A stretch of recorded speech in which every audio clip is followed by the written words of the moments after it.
The forest was too quiet. That was the first thing Lila noticed as she stepped off the marked trail, her boots crunching over brittle leaves. The air smelled damp, thick with the scent of rotting wood and something else.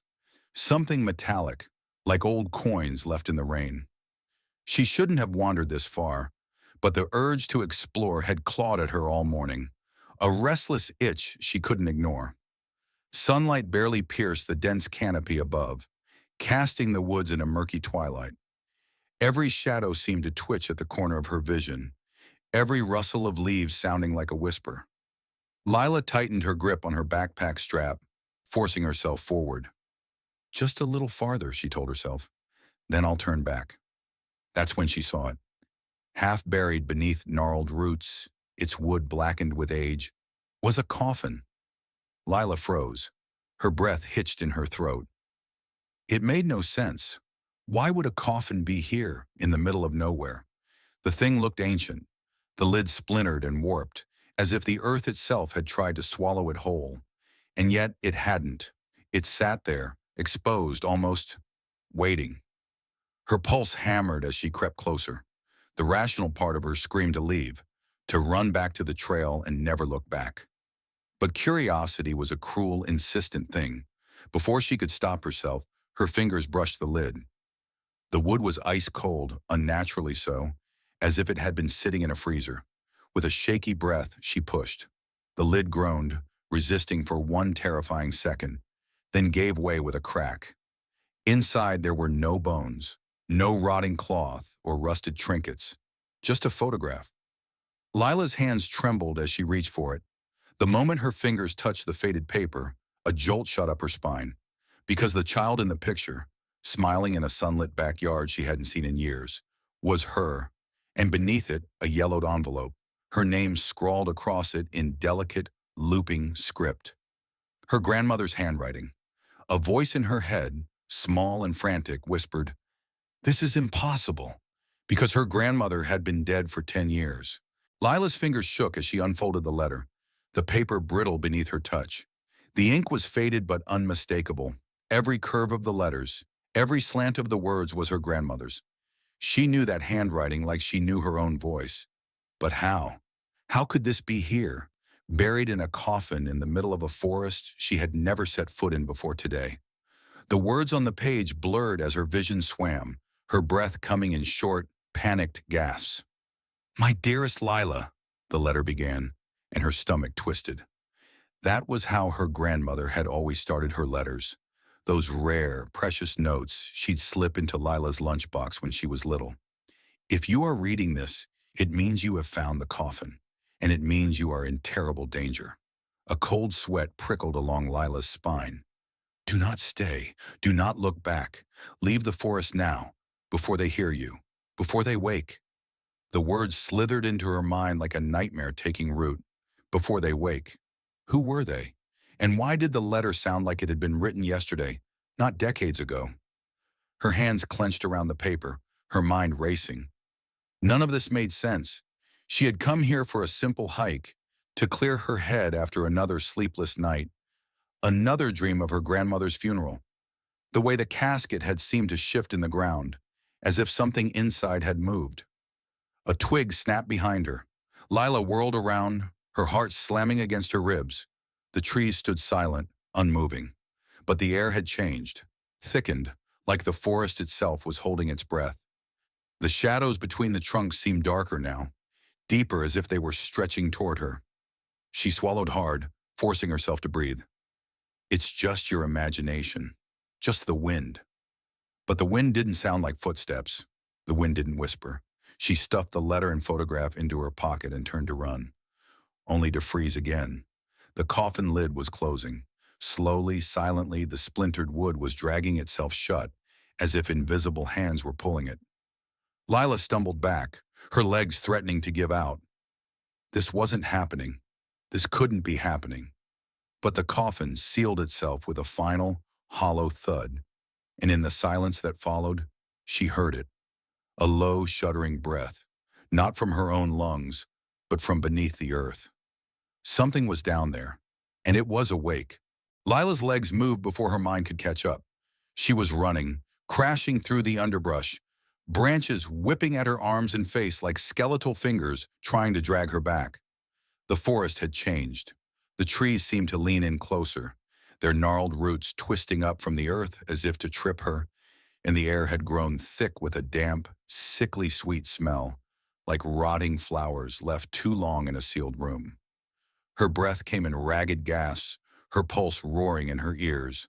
But beneath it all, she could still hear them. The whispers not from one direction, but from everywhere, hissing words she couldn't understand, but that made her skin crawl all the same. She didn't know how long she ran. Time had lost meaning in the suffocating gloom of the woods. The trail she had followed in was gone, swallowed by the forest, and every clearing she stumbled into looked wrong, the trees spaced too evenly, the ground too flat, as if she had stepped into a place that wasn't meant to be found. Her grandmother's letter burned in her pocket, its warning screaming in her mind. Before they wake. She had thought it was just a phrase, just the rambling of an old woman's superstition, but now she knew. They were real, and they were coming.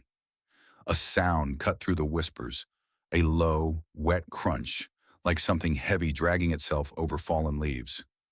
Lila spun, her back hitting a tree, her chest heaving. The shadows between the trunks shifted, bulged, as if something were pressing against them from the other side. Then a hand, pale, skeletal, its fingers too long, the nails blackened and cracked, curled around a tree trunk. Her throat locked. She couldn't scream, couldn't move. The thing stepped forward, and the forest seemed to bend around it, the air warping like heat haze over a flame. It was tall, too tall, its limbs stretched and knotted like old roots. Its face, God, its face, a sunken, withered mask with hollows where eyes should have been. But she could feel it looking at her, hungrily. The thing's mouth split open, too wide, too many teeth, and it let out a sound that wasn't a voice but a vibration, a hum that made her bones ache. And then, from deeper in the woods, others answered. Lila ran. She didn't think, didn't look back. She ran until her lungs burned and her legs threatened to give out, until the trees thinned and the ground sloped upward. And then she was clawing her way up a rocky incline, her fingers bleeding, her knees scraped raw. At the top, she collapsed, rolling onto her back, gasping at the sky. And that's when she saw it. A house. Old, its wood gray with age, its windows boarded up, but a house nonetheless. A place to hide, a place to breathe. She didn't question why it was there, didn't care. She staggered to her feet and ran toward it, the whispers rising behind her like a tide. The porch groaned under her weight as she threw herself against the door. It was locked. Of course it was locked. She sobbed, pounding her fists against the wood, and then, click. The door swung open. Inside, the air was stale, thick with dust and the scent of dried herbs. A single shaft of light cut through the darkness, illuminating a table, and on it, another photograph. Lila stepped forward, her hands shaking, and picked it up. It was her grandmother, standing in front of this very house, and beside her, a figure in black, its face blurred, its hand resting on her shoulder, written on the back, in that same familiar handwriting. They promised me forever, but forever isn't what you think. Outside, the trees began to shake. The moment Lila read those words, the walls of the house seemed to exhale, the very air pressing in around her like a living thing. The photograph trembled in her hands as she stared at her grandmother's face, younger than she'd ever known her, but with the same sad eyes that had watched over her childhood. The figure beside her was a smudge of darkness, its edges blurred as if the camera itself had refused to capture it properly. But the hand on her grandmother's shoulder was unmistakable. Long fingers, too pale, the nails sharpened to points. The same kind of hand she'd seen in the woods. A whimper escaped Lila's throat as she turned the photo over again, tracing the words with her thumb. They promised me forever. What did that mean? What deal had her grandmother made? The questions coiled in her chest, tightening like a noose. But the creak of floorboards upstairs snapped her attention away. The house was not empty. Something was moving above her, a slow, dragging step. Then another. The sound was wrong, Not the solid tread of a person, but something uneven, something that limped. Lila's breath came shallow and fast as she backed toward the door, her pulse hammering so loudly she was sure whatever was upstairs could hear it. The light through the boarded windows had dimmed, the sun sinking too quickly, as if time itself were bending in this place. Shadows stretched across the floor, reaching for her ankles, and then a thud directly above her. Dust rained from the ceiling. She couldn't stay here. But outside, the forest was alive with whispers, with the rustling of things moving just beyond sight. She was trapped. A floorboard groaned on the staircase. Lila's gaze snapped to the darkened hallway where the stairs descended. A shape stood there, silhouetted against the gloom. Tall, too tall, its head tilted, the movement unnatural, like a puppet adjusting its strings. She couldn't see its face, but she felt its attention like a physical weight, pressing down on her, peeling her open. Lila! The voice was a dry rasp, a sound that shouldn't have been possible from a throat that hadn't spoken in decades. It knew her name. It knew her. Her grandmother's voice. The thing took a step forward, and the light caught its face, or what was left of it. The skin was sunken, stretched too tight over bone, the lips peeled back in a mockery of a smile. But the eyes, those were her grandmother's eyes. Dark, kind, wrong. You shouldn't have come back, it said, and the words dripped with a grief so deep it made Lila's chest ache. Back? She'd never been here before. Unless the memory hit her like a fist, a childhood dream, a nightmare she'd buried, a family trip to these woods when she was small. Her grandmother leading her by the hand, whispering, "Don't look, Lila. Don't ever look." And then, the coffin. Even then, it had been here. The thing that wore her grandmother's face reached for her, its fingers brushing her wrist, and the touch was ice and decay. "They want you to stay," it murmured, "like me." Outside, the whispers rose to a chant. The door burst open. The force of the door slamming inward sent Lila stumbling back, her shoulder hitting the wall with a jarring thud. Cold wind rushed into the house, carrying with it the scent of wet earth and something metallic, like old blood. The whispers outside had solidified into voices now, hundreds of them, overlapping in a language that slithered against her ears, making her skull ache. But it wasn't the wind or the voices that froze her in place. It was what stood in the doorway, the figure from the photograph, tall, draped in black cloth that seemed to ripple without any breeze. Its face was still blurred, as if her eyes refused to focus on it. But she could feel its gaze, heavy and hungry, locking onto her with terrifying intensity. Behind it, the forest was no longer just trees. Shapes moved between the trunks, pale and elongated, their limbs twitching in unnatural rhythms. They were coming closer. The thing that wore her grandmother's face let out a sound, half sob, half snarl, and lurched toward the doorway, arms outstretched as if to block the other figure from entering. "You promised," it hissed, the words cracking like dry leaves. "She's not part of this." The blurred figure tilted its head. When it spoke, its voice was smooth, honeyed, and it made Lila's stomach twist with dread. "But she is. You brought her here. You left the letter. You knew she would come." Lila's breath caught. The letter. The photograph. None of this was an accident. Her grandmother, or whatever this thing was, had led her here. Betrayal coiled hot and sharp in her chest, but beneath it was something worse. Understanding. This wasn't just a warning. It was a plea. The blurred figure stepped forward, and the house groaned, the walls shuddering as if recoiling from its presence. "She's been marked since the day you tried to hide her," it murmured, lifting a hand toward Lila. "The forest remembers. The dead always come back." Lila's vision swam. Memories she didn't know she had flickered at the edges of her mind. A small hand clutching her grandmother's skirt, a whispered chant, a hole in the ground that wasn't empty. She had been here before, and she had seen what was in that coffin. The thing that looked like her grandmother let out a wail and lunged, not at the figure, but at Lila.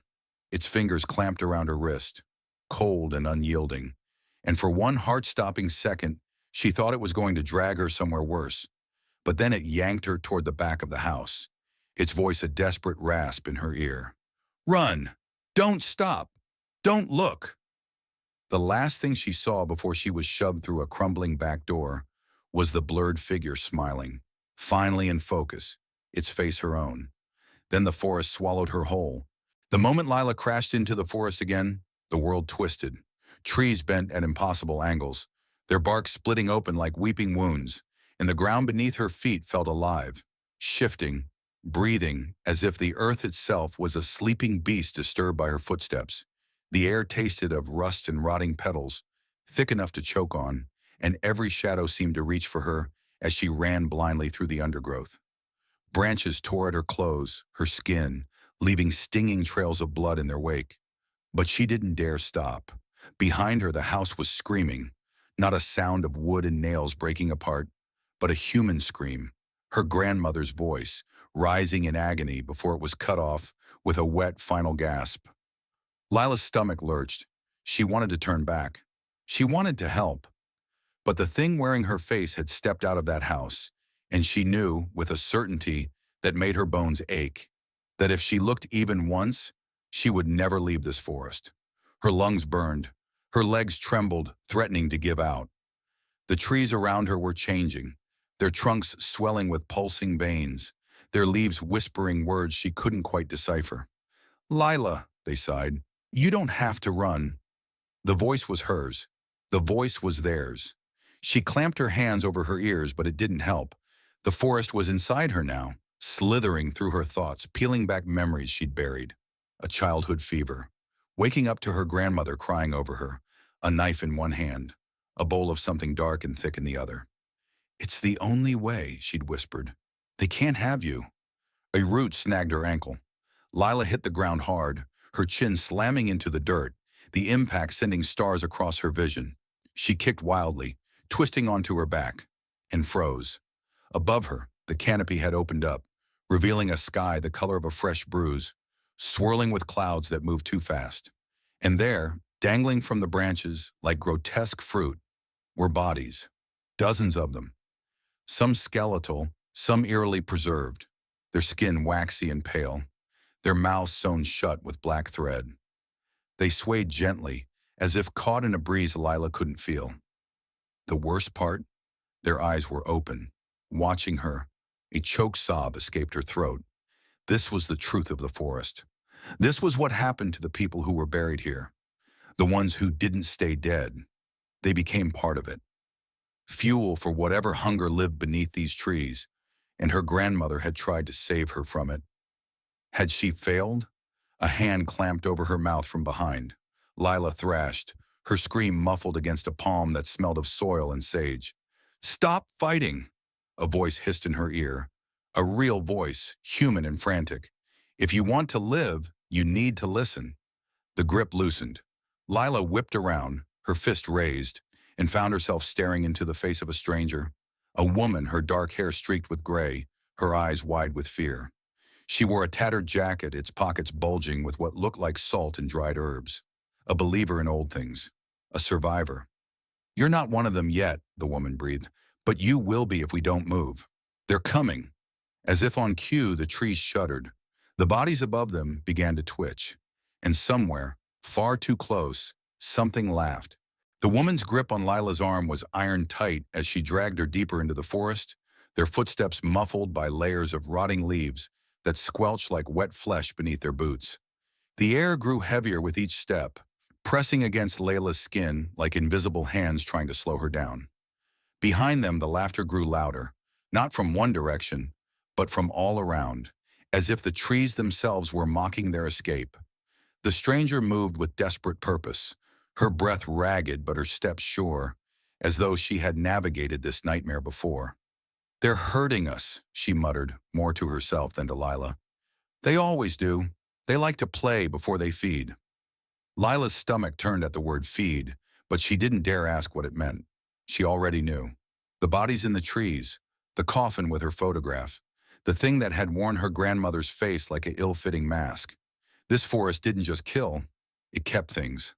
A guttural groan echoed from the undergrowth to their left, followed by the sound of something large dragging itself through the dirt.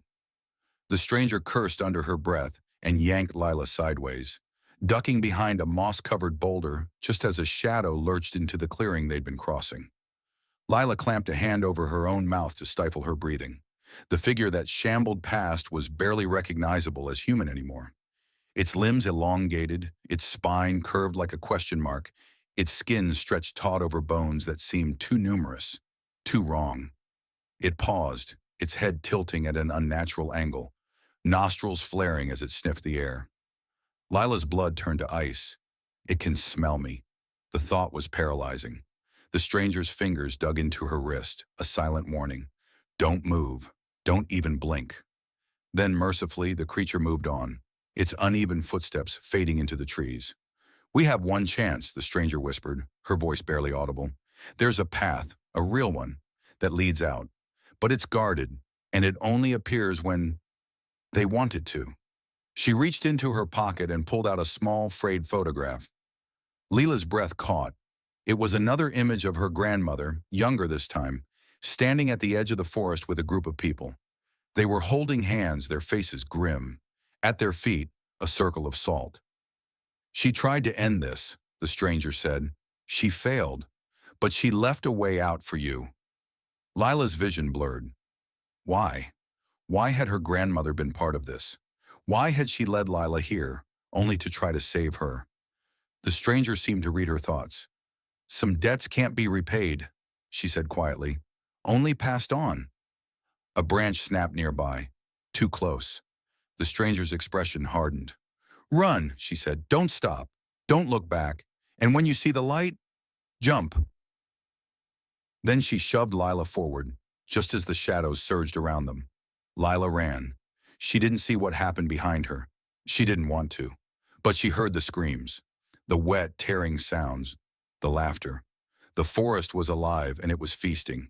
And then, ahead, a sliver of gold. Sunlight. Real sunlight. Lila sobbed, her legs burning, as she hurled herself toward it.